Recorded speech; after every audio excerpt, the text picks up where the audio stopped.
In the following episode of Urban Legends, we've changed some names to protect the identity of those involved. The world is full of urban legends, remarkable stories that spread like viruses around the planet, mutating and evolving until no one can remember which are true and which are urban legends. In this episode called Bad Calls, you'll see 3 incredible stories about the calamities that occur when people make very bad decisions. First up, this woman's decision to take the elevator turns out to be a very big mistake. Then this man tries to have his cigar and smoke it too, but his plan backfires badly. And finally, this woman decides to become a secret agent and finds out why it's called going undercover. Watch all 3 stories and decide which ones are true and which ones are false. Find out if you guessed right at the end of the show. Our first tale is a story we like to call Out of Order. At first, Frankfurt, Germany seems like a charming European city, full of history, culture, and class. But every year, over 50 people go missing with no explanation. And one case was so bizarre, even the police couldn't believe it. Meet Andre Sturmite. I am the communications officer for the Frankfurt Police. One of my jobs is to notify the public when someone goes missing. In all his time on the force, Andre has never worked on a case stranger than this one.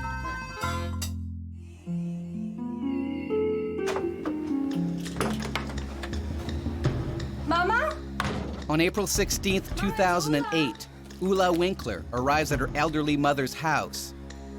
Mama? In the morning, she was supposed to meet her mother at the city market, but she didn't show up. Mama? Ulla notices that dishes have been left unwashed. That's not like her mother. Mama? She was filled with dread when she realized her mother wasn't there. Mama? 2 days earlier, in an office building downtown, Ulla's mother Eva has a meeting with a charitable organization, but she's lost in a part of the building that's being renovated. She decides to try a different floor. Eva steps into the dark elevator, but the car is not there. Mrs. Winkler was seriously injured. She had fallen from the 3rd floor. It was so dark, she didn't see the empty elevator shaft. 2 days later, Ulla is starting to panic as she tries to trace her missing mother. She calls her friends and relatives, but no one knew where Mrs. Winkler was. Yeah, bye. For Eva, time is running out. If she's not rescued soon, she'll die at the bottom of the elevator shaft. 3 stories above her, real estate developer Jens Heinrich is looking over the building. He thinks it might have potential. He went through the elevator door without looking inside. Okay.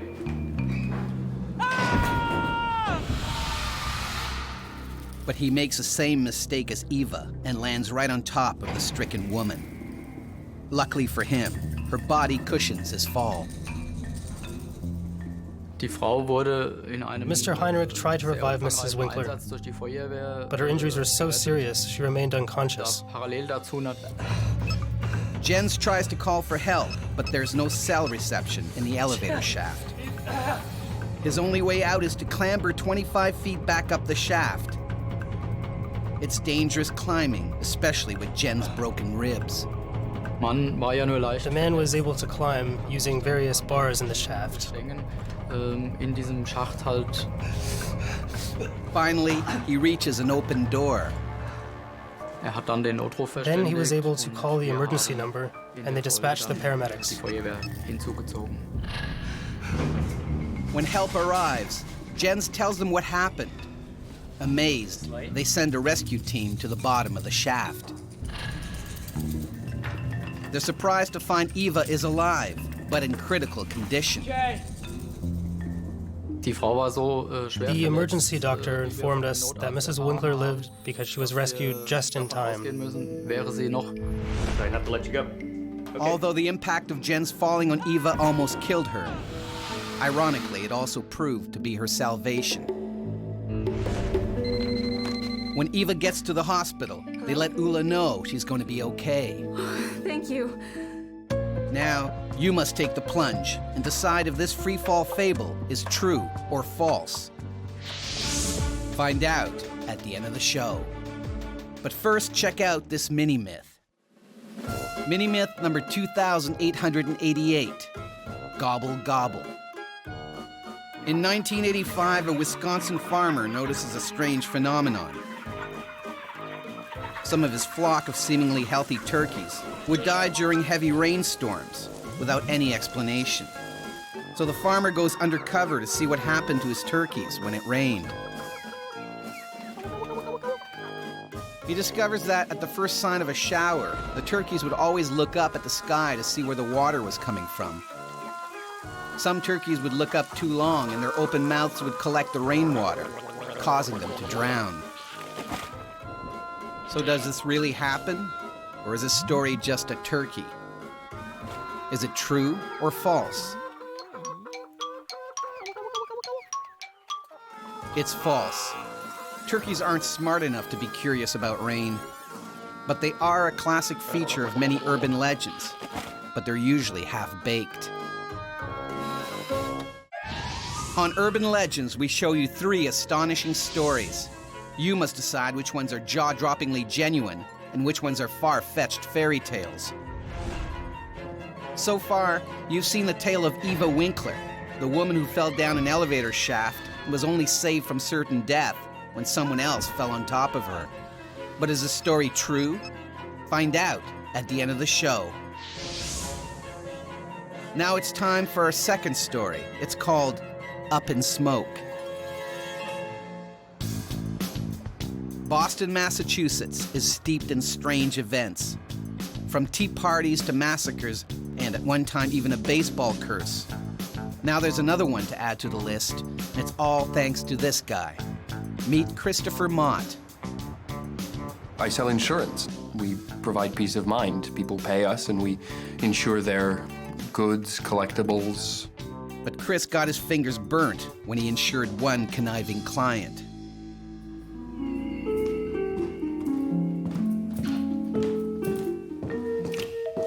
On July 23, 1996, Chris arrives at the house of big shot client Teddy Betsarov. Teddy has an unusual insurance request. It's not unusual for him to have large policies, large riders, many art objects, both for pleasure and some as investment pieces. But Teddy's big passion is cigars, and he smokes only the finest. He's recently acquired a rare brand from Cuba that cost $50,000 a box.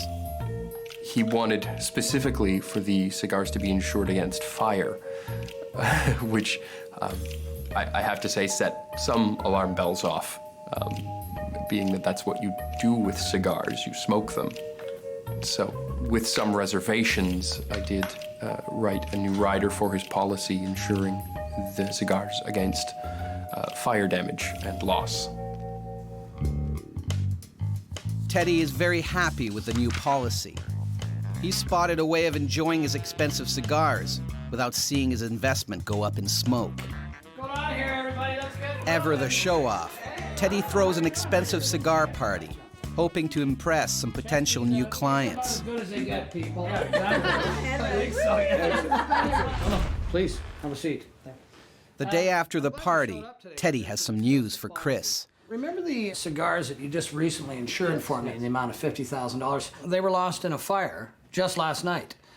The timing makes Chris instantly suspicious. Best way to collect. I asked him if there had been any other items damaged or destroyed in this fire, and he said no. It was only the cigars. Well, obviously the intent here is if they were burned in a house fire. Well, the home's fine. It's the cigars are gone. They were gone by fire, as outlined in that policy. Well, yes, but he did point out the specificity of the language of the rider, which did state that if the cigars were destroyed in a fire, they were insured to the amount of $50,000. It says we're fire. not doing this. But when Chris refuses to pay out, Teddy threatens legal action. We'll be fixed this. We'll see you in court. Teddy sues the insurance company for breach of contract, and representing himself, he gets his day in court. Our lawyer thought we had a valid argument that the rider was made for the express purpose of defrauding the company. They were lost due to fire. After hearing both sides of the story, the judge delivers his verdict, but it's not good news for Chris. And I find that the insurance company did in fact insure his property in the amount of $50,000. They also... The facts remained that under the law, the policy was enforceable. So we were on the hook, as it were, for $50,000 for Mr. Betzerov's cigars, which he had smoked. It's okay, go to plan B. Chris and his lawyer show Teddy that they can play dirty too. She had a police officer waiting outside the courtroom. Officer, arrest this guy. The cop arrests Teddy for arson. Mr. Betzerov. He had deliberately set a fire, which consumed the cigars. Under the letter of the law, he had committed arson in smoking the cigars. Take him. That's unbelievable. What goes around comes around, as they say. So is this tale of tobacco trickery true, or are we just blowing smoke? Find out at the end of the show. But first, take a look at this mini-myth. Mini-myth number 822. Doggy in the window. In 1969, student Graham Marshall is invited to the home of his eminent professor. Anxious to make a good impression, he arrives for brunch in his best suit, nervously watching his manners. During the meal, he sees his fly is undone, with the prof's daughter on one side and his wife on the other. He can't possibly do it up, so he points to the window to create a diversion. "My, would you look at that," he exclaims, and zips up while they're looking away. He looks up to see the whole family staring out the window in shock. Graham follows their gaze and sees two dogs mating on the front lawn. So is this furry faux pas true, or is it just a canine con? Is it true or false? It's false. Other versions have the unfortunate student zipping the tablecloth into his trousers. On Urban Legends, we show you 3 staggering stories. Your task is to figure out which are true and which are false. So far, you've seen the tale of Eva Winkler, the old lady who'd fallen down an elevator shaft and was only rescued when someone else fell down the same shaft on top of her. And the story of Teddy Betzerov, the con artist who smoked his luxury cigars and then got arrested for arson when he tried to claim them on his insurance. But does either of these stories ring true? We'll let you know at the end of the show. Our third and final story is called Agent Provocateur. There's lots of nice places to visit in Austin, Texas, though the infamous local penitentiary is not one of them.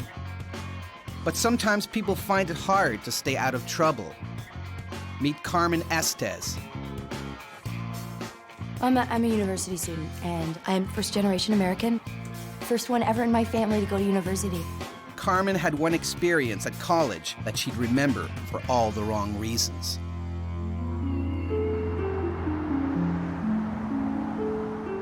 On November 17, 2007, Carmen is heading to her criminology lecture at the University of Texas. There are rumors that the government is recruiting students from her class. Excuse me, miss. Sorry. My name's Agent John Vinci with the Department of Homeland Security. Do you mind if I have a word? Sorry, I'm late for class. It'll just take a second, please. He was there as part of the recruiting. They were recruiting some agents at my university. Agent Binchy tells Carmen that he's headhunting talented female criminology majors to take part in Homeland Security's agent training program. Taken aback, Carmen declines the offer. If you don't want to work for national security or your country, that's fine. You have a good day. But Carmen can't stop feeling guilty about shirking her patriotic duty. The next day, she calls Agent Binchy back. If it's for my country and I'm proud of my country, then I was prepared to do it. It's a pretty good gig. Mind you, you have to get through that. Carmen begins her secret agent apprenticeship the following day. That's our target there. Well, what do you want me to do? Agent Binchy tells her to keep the target under close surveillance. She follows him upstairs into a hotel lobby.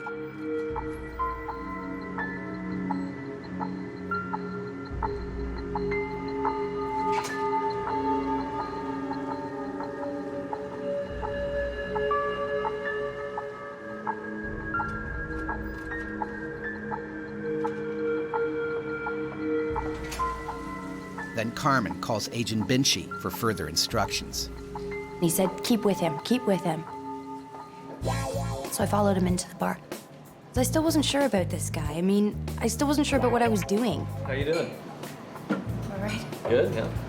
Are you a student? Mm-hmm. What year are you in? I'm just finishing up second year right now. Do you like it so far? I love it, yeah. How about you? I'm, work for the city. Sorry. Binchy called me, and he said, you got the target? I said, yeah. Agent Binchy instructs Carmen to use whatever means necessary to keep the target close to her. It's imperative you do what you got to do to keep that man in sight. Well, he's flirting with me, so what do I do? Flirt back. All right. Okay, so I kept with him and did what I thought I had to do. Why don't you, join? Carmen steels herself to carry out her patriotic duty. And after a few drinks, they head upstairs. So we had sex, okay? While the target sleeps, Carmen puts her new sleuthing skills into action. She pulls out the target's wallet and is horrified to find Agent Binchy's card. The thing that caught my eye was that it said final and it had today's date on it. It really freaked me out. I really thought maybe Binchy's the target. Maybe this guy's going after him. Carmen tries to warn Binchy of the danger, but he doesn't answer. Oh, officer, wait. Officer. She convinces a passing cop to follow her to the target's room. They're gonna kill him or But hurt this him. isn't in Binchy's game plan. This is the guy I was telling you about. This is the spy that's trying to set us up. No, I'm not a spy. It's all just a misunderstanding. You're not a spy? No, Just a it's misunderstanding? John, Agent Binchy arrives in a panic. Just tell him the truth. Tell him what's going on I don't here. know. He picked the girl. I had nothing to do with this. Explain this? He made the cards, and he came up with the idea. What? The pair confess the awful truth to Carmen. I'm gonna go up to her. We'll be at the university. I'll just grab some dumb girl who doesn't look like she's very bright. I've been watching you. Why don't you come? This guy, the Mark, and Agent Binchy were actually in cahoots together, and they've been going around town and doing this to other girls. Some sick, twisted spy sex fantasy or something. Okay, so it's a prank. We all had a good time. Oh, it's just a prank? It's a laugh. Oh yeah, fun for everyone. Nobody got hurt. Yeah. That's the main thing. No? Nobody got hurt, did they? No. Yeah? Who's hurting now? The cop arrests both men for criminal sexual conduct. It's embarrassing. I can't believe I felt for something like that. So is this story of espionage exploitation true? Or do you spy a lie? You don't have to wait much longer to find out. But first, check out this mini-myth. Mini-myth number 93. In a flap. Luxembourg local Charlie Stoffel steps out of his house one morning in 1996 to pick up his newspaper and is accidentally locked out. Only wearing a bathrobe, he's desperate to get back inside. So he tries squeezing his way through the cat's flap. But Charlie, being a little stouter than his tabby, gets stuck. Passing teenagers see his predicament, but instead of helping, they remove his boxers and paint his derriere bright green. sticking a tulip in his behind. They post a sign announcing their street art installation. Passers-by admire their work for 2 hours until a neighbor finally frees him. Is this story true, or is it a bit of artistic license? It's false. But that didn't stop the story from appearing in a number of publications in 1996. Now it's time to reveal the truth about our 3 stories. First up, it's a tale of Teddy Betsarov, the guy who smoked his expensive cigars, then asked his insurance company to pay out for fire damage, a move that saw him ultimately arrested for arson. But is it true or false? My name is Christopher Mott. I'm not an insurance adjuster. This is a false story. This legend has been around since the 1960s and got reignited in the 90s, thanks to the internet.